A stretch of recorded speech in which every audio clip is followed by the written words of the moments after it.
The Gateway brings you the day's news each weekday from around the St. Louis region and the state capitals in Jefferson City. Our schools are accredited.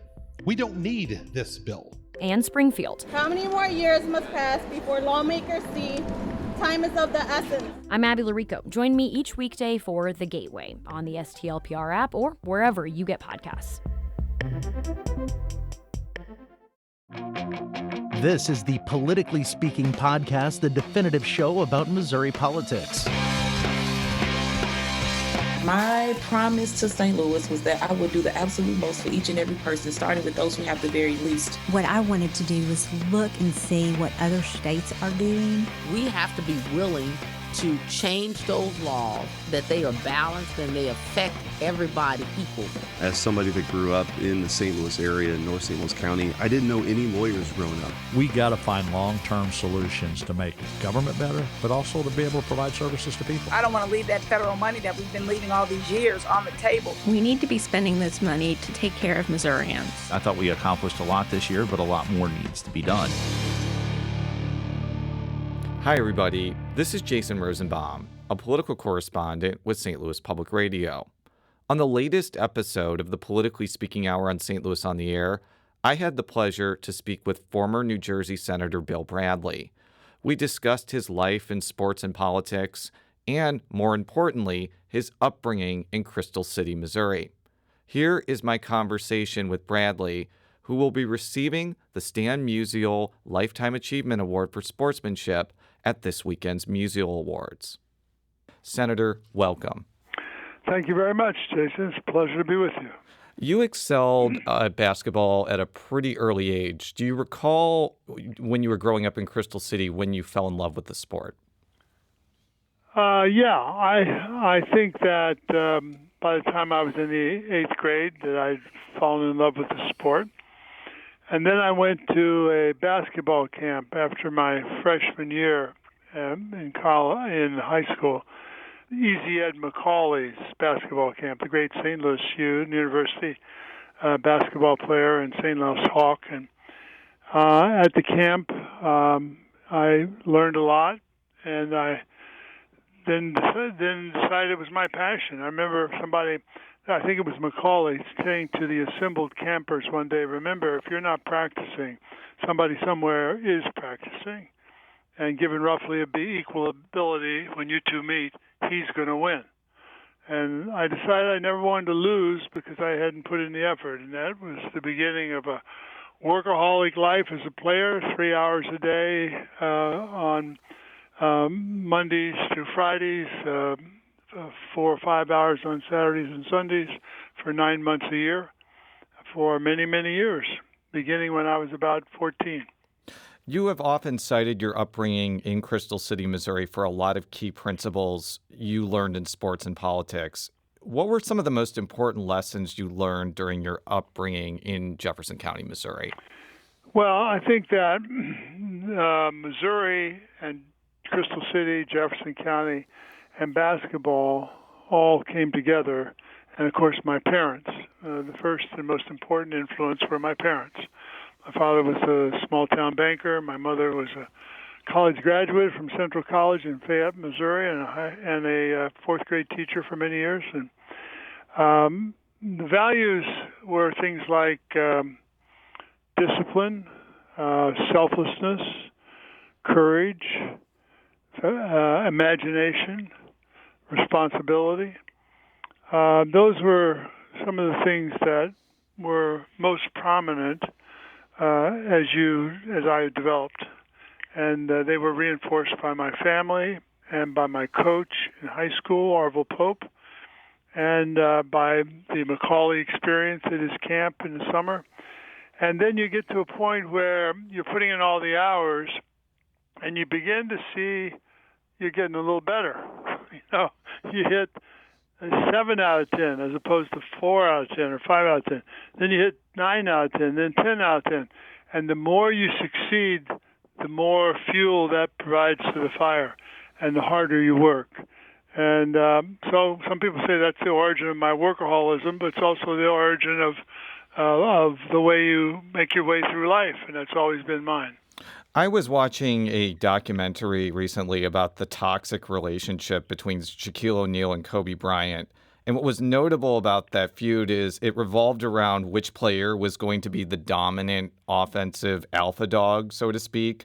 But from talking with my dad, since he grew up watching you as a member of the New York Knicks, that never seemed to be a major problem when you were playing professional basketball. The reputation of the Knicks was it was very team-oriented and relatively unselfish. How were you able to garner that reputation, which I admit I only know by reputation since I was negative 25 years old when that was happening?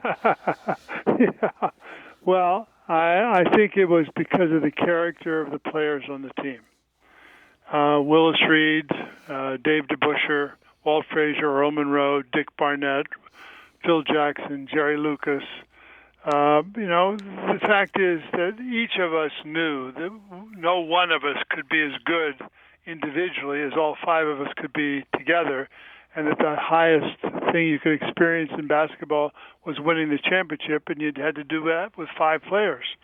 In addition, it was a great group of guys, and it was in some ways it was a kind of I felt I belonged in that group, and the road was always a great experience, and I learned so much from them in terms of race, but also just in terms of how to operate in a world where the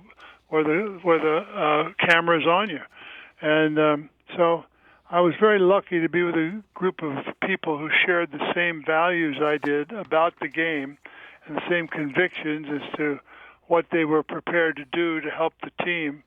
And then, like when I developed a little skill and worked harder, as soon as you begin to win, it feeds on itself. You continue to do more and more and more. And that was why those 4 or 5 years were a unique experience for me. I want to stay on the topic of racial justice because I was reading a speech from your 2000 presidential campaign, and this line really struck me. When it came to race, the town was a little ahead of its time. The Little League was integrated before the schools. As a teenager, I remember our team walking out of restaurants in the Boot Heel of Missouri because they wouldn't serve our black catcher. Racism disturbed me then, and it still angers me now. For me, the only thing deserving of hate is hate itself.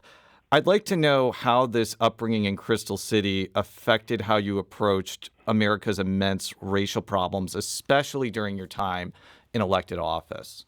Well, my father, who was a small-town banker, had a lot of wisdom, and one of the things he said is you can never tell who saved or paid back their loans by the color of their skin. Also, there was an African-American man who was the custodian at the bank, who I became very close to, and when he'd go on vacation, I'd take over his responsibilities, and he showed me the mystery of the mop, how you fling the strands wide, then pull them back and forth so you get the job of mopping the floor done in the shortest period of time. And, I talked about race with him, and he was a coach of his own Golden Gloves team. He was the one who helped put my basketball hoop up in the backyard, and he was very close to me. And then you go on through life and you find that with the Knicks, for example, I learned so much about race from my teammates. I mean, Dick Barnett tells me stories about his all-black Tennessee State team winning the small college national championship and going back to Nashville and going right from the airport to a lunch counter sit-in downtown where they were protesting segregated restaurants, like those segregated restaurants you read about in the Boot Heel, for me. And he had to have the discipline not to respond when white people spit on him for trying to integrate the restaurant. African-American rookie in Mississippi tells me he'll always vote because for over 150 years, nobody in his family had a right to vote. Cassie Russell, the great player from Michigan and played with the Knicks and in San Francisco, he's late to practice one day. We're in Detroit, and he's late to practice. And so Red Holzman, the coach, finds him And we start to practice for scrimmage, and he gets in a fight with a white teammate. And Willis Reed, who's African-American, of course, steps in to break it up, and Cassie snaps Uncle Tom, and Willis says, Uncle Tom, Uncle Tom's going to do some ass whooping if you do that again. And only later did I discover that Cassie's lateness and foul mood came from being stopped by Michigan State Police on his drive down from Ann Arbor, where he went to college. And I had to lie spread eagle on the hood of his car while his trunk and back seat were searched. There was a wrong person stopped. And so all of these experiences come together to inform my own feeling about the importance of racial unity in our country and the importance of seeing beyond color to character and being able to realize that we're all so much better, not only as a team, but as a country, when we do things together than when we are constantly at each other's throats. To show how much foresight you had, here's another line from a speech you made in 1991. The politics of public safety implies police armed with a popular mandate out in the community, building partnerships with law-abiding majorities. Together, they will help to prevent crime in all neighborhoods of a city. And this really struck me because the relationship between African Americans and police, which you just alluded to, was the central conflict behind what happened in Ferguson in 2014, which was a seminal event in American civil rights history that happened in Missouri. Do you think it is possible for there to be a cohesive and trusting relationship between police and Black Americans?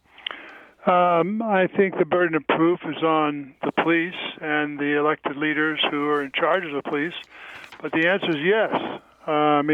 First of all, it helps if you have an integrated police force and that you have what I just described and you read there, community policing, where part of the police, the job is to win the trust of the community, who then helps the police do their job, which is to get the bad guys and not to just rack up arrests for the books, And so I think, yes, it is possible.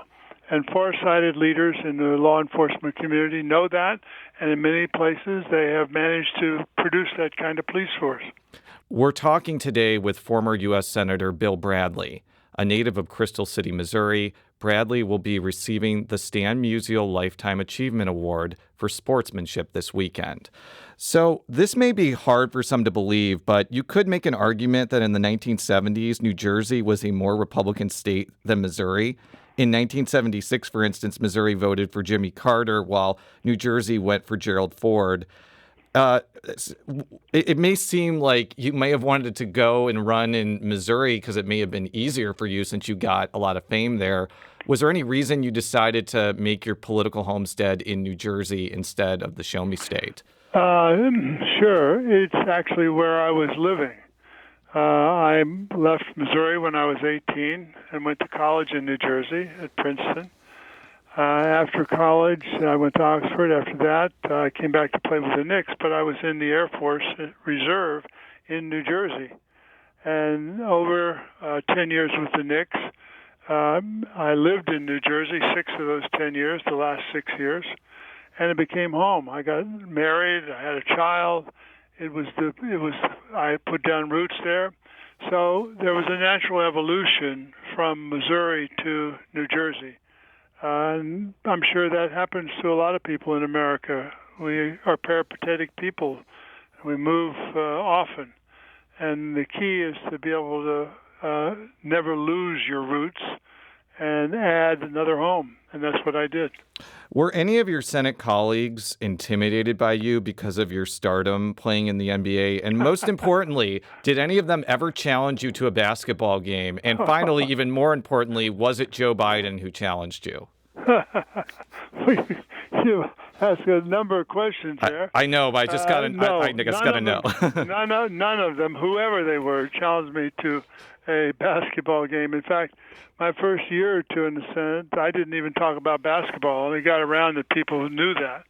And so they wouldn't even ask me about the NCAA tournament or the NBA or what, because they knew that I was interested in being a senator and learning way to be successful as a senator and not trading on the past. And then after I really felt that I had been accepted in the Senate and performed, I then, of course, loosened up and was willing to talk about basketball, and on occasion did with colleagues. But none of them were young enough to challenge me even then. However, once during the 1986 tax reform bill, when I needed some votes in the House Ways and Means Committee on the bill that reduced tax rates and eliminated special interest loopholes, I did go to the House and play once or twice in order to get somebody on the Ways and Means Committee to be more likely to support my position. Yeah, for what it's worth, I actually asked former Governor Jay Nixon, who is a native of DeSoto, Missouri, if he ever played basketball against you. He said he has not, but he seems to recall the last time the Crystal City Hornets defeated the DeSoto Dragons was when you were at school there. And I just got to say, I'm not really 100% sure if that's accurate, because I'm sure Crystal City has beaten DeSoto at least once in the last 50 years. But I know that Governor Nixon is just repping his hometown of DeSoto there. Well, there's nothing wrong with that. He likes it.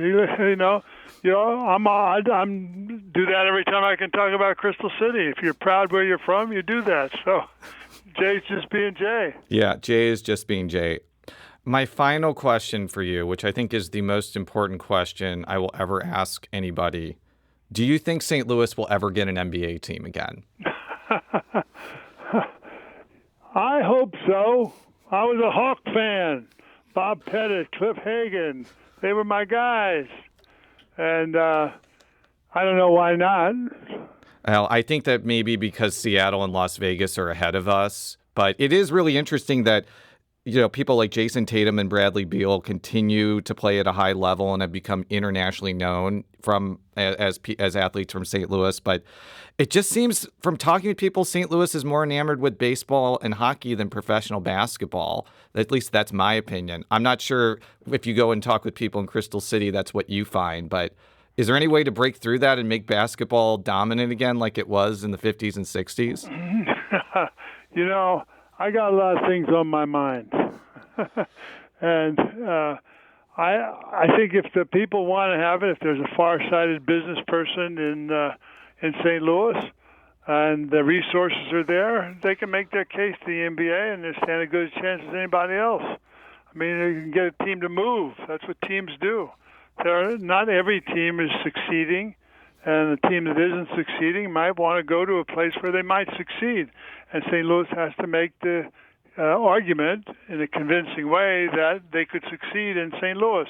And then the NBA probably would be receptive.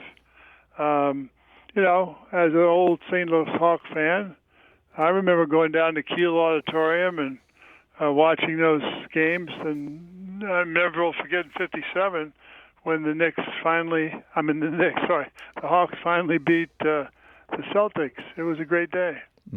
Well, I think that the St. Louis Knicks have a nice ring to it, so I think just transferring the Knicks to St. Louis seems like a good idea. Yeah, I'm sure that's a non-starter, but what can I say? It only shows that I'm from both places. It certainly does. Bill Bradley served 3 terms as a Democratic senator from New Jersey. He is a 2-time NBA champion who played for the New York Knicks, not the St. Louis Knicks, and he is a native of Crystal City, Missouri in Jefferson County.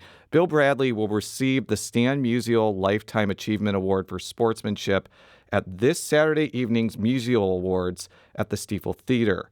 More information is available at musialawards.com, and the ceremony will air December 24th on CBS. Senator, thank you again for joining us. Thank you. I really appreciate it, Jason. St. Louis on the Air is produced by Maya Norfleet, Danny Wissentowski, Emily Woodbury, and Alex Hoyer. Our audio engineer is Aaron Dorr, and our production intern is Aula Kaziz. St. Louis on the Air is a production of St. Louis Public Radio. Thank you for listening. I'm Jason Rosenbaum.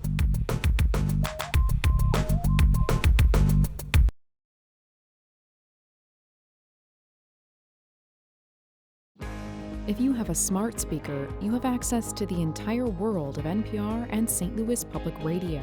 all the latest news and all the captivating stories. Activate our voices with yours by telling your smart speaker to play St. Louis Public Radio.